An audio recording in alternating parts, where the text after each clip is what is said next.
അനന്തപുരി മനോഹരമായ ഒരു കാഴ്ച കാണാൻ കാത്തിരിക്കുകയാണ് ശ്രീ പത്മനാഭസ്വാമി ക്ഷേത്രത്തിലെ നിറപുത്തരി ചടങ്ങ്. ഈ ചടങ്ങിന്റെ ഭാഗമായി ഇത്തവണ പുത്തൻ കതിർ തിരുവനന്തപുരം മേയർ നേരിട്ട് ക്ഷേത്രത്തിൽ സമർപ്പിക്കും. ഓഗസ്റ്റ് 3-നാണ് നിറപുത്തരി ചടങ്ങ് നടക്കുക.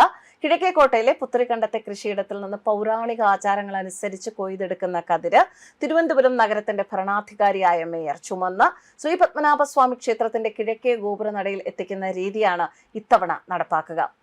എന്താണ് നിറപുത്തരി? വീട്ടിൽ ഐശ്വര്യവും അറയിലും പത്തായത്തിലും ധാന്യവും നിറയ്ക്കുന്ന ചടങ്ങാണ് നിറപുത്തരി. കൊയ്ത്തു കഴിഞ്ഞ് നെല്ല് പത്തായത്തിൽ നിറയ്ക്കും മുൻപ് വീടും പരിസരവും അറയും പത്തായവും അതിനൊപ്പം നമ്മുടെ മനസ്സും ശുദ്ധമാക്കുന്ന ഈ ചടങ്ങ് ക്ഷേത്രങ്ങളിലും പതിവുണ്ട്. മൂദേവിയെ പുറത്താക്കി ഐശ്വര്യദേവതയായ ശ്രീ ഭഗവതിയെ കുടിയിരുത്തുന്നു എന്നാണ് സങ്കല്പം. കർക്കിടകത്തിന്റെ 2-ാം പകുതിയിലും ചിലയിടങ്ങളിൽ ചിങ്ങത്തിലും നടത്തുക പതിവുണ്ട്.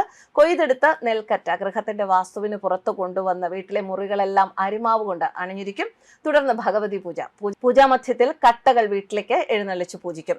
ദേവിക്ക് സമർപ്പിച്ച നിവേദ്യവും കറ്റയിൽ നിന്നുള്ള ഓരോ നെൽക്കതിരും ഓരോ മുറി അരിമാവണിഞ്ഞ സ്ഥലത്ത് ഇലയിൽ വെക്കും. കാഞ്ഞിരത്തിന്റെ ഇലയാണ് ഇതിനായി ഉപയോഗിക്കാറുള്ളത്. കണ്ണട എന്ന് പറയുന്ന ചെറിയ അടയാണ് സാധാരണ നിറപുത്തരിക്ക് നിവേദ്യമായി തയ്യാറാക്കാറുള്ളത്.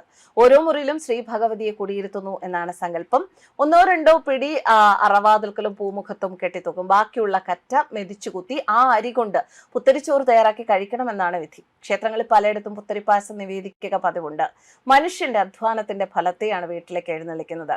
കാർഷിക വൃത്തിക്കും കർഷകർക്കുമുള്ള അംഗീകാരവും ആദരവും കൂടിയാണിത്. കർക്കിടകത്തിലെ അമാവാസി കഴിഞ്ഞുള്ള ശുഭമുഹൂർത്തത്തിലാണ് ഇല്ലം നിറ.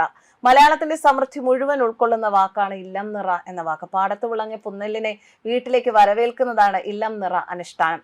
നെൽകൃഷിയുള്ള വീടുകളിൽ ഈ ദിവസം ഉമ്മറത്ത് നെൽക്കതിർ കിട്ടും. കാലം മാറിയതോടെ ഈ അനുഷ്ഠാനം ക്ഷേത്രങ്ങളിലേക്ക് മാത്രമായി ചുരുങ്ങിയിരിക്കുകയാണ്. എന്തായാലും ഇത് വളരെ പൗരാണികമായ രീതിയിൽ ഈ നെൽക്കതിര് പത്മനാഭസ്വാമി ക്ഷേത്രത്തിലേക്ക് സമർപ്പിക്കുന്ന ഒരു കാഴ്ചയ്ക്കായാണ് തിരുവനന്തപുരം നഗരം കാത്തിരിക്കുന്നത്. കോർപ്പറേഷന്റെ തിരഞ്ഞെടുപ്പ് വേളയിൽ BJP സിറ്റി ജില്ലാ അധ്യക്ഷനും ശ്രീ പത്മനാഭസ്വാമി ക്ഷേത്ര ഭരണസമിതിയിലെ കേന്ദ്ര സർക്കാർ പ്രതിനിധിയുമായ കരമന ജയൻ ഒരു വാഗ്ദാനം നൽകിയിരുന്നു. അതിന്റെ ഭാഗമായിട്ടാണ് ഈ തീരുമാനം നടപ്പാക്കുന്നത്. BJPക്ക് മേയർ സ്ഥാനം കിട്ടിയാൽ നിറപുത്തരിക്കുള്ള കതിർ സമർപ്പണ ചടങ്ങ് പൗരാണിക രീതിയിൽ പുനഃസ്ഥാപിക്കുമെന്നായിരുന്നു പ്രഖ്യാപനം.